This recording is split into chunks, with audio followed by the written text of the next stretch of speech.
If you can hold on till the time you get victory, you have victory. ఇది చిన్నదో పెద్దదో రాయ్. నీ talent ఏంటి, నీ రిసోర్సెస్ ఇది, దీన్ని బట్టి నువ్వేం చేయాలనుకుంటున్నావు. ఎందుకంటే దేవుడు నీకు ఇవ్వని దాని గురించి నేను లెక్క అడగడు, నీకు ఇచ్చిన దాని గురించి లెక్క అడుగుతాడు. What is given is gonna ask accountability. నీకు కలిగింది ఏంటి రాయ్. రాస్తే నీకు ఒక పిక్చర్ కనబడుతుంది.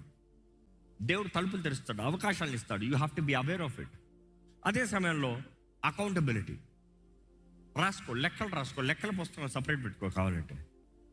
అందరికీ చిన్న ప్రారంభాలే, చిన్న దాంట్లో నేర్చుకోవాలి.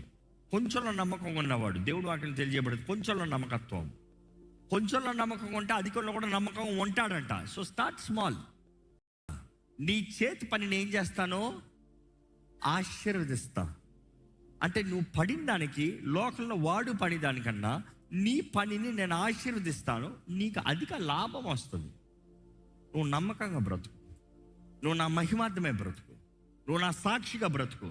ఇతరులకి మాదిరికరంగా ఉండు, ఇతరులకు ఆశీర్వాదకరంగా ఉండు, ఇతరులకి దీవెనకరంగా ఉండు, ఇతరులని నాలోకి నడిపించి నా ప్రేమను చూపి.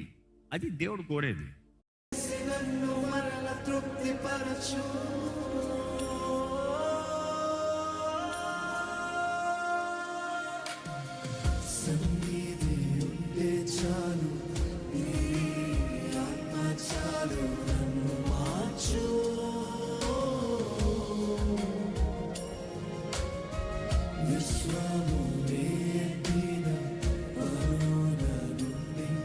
రక్షించు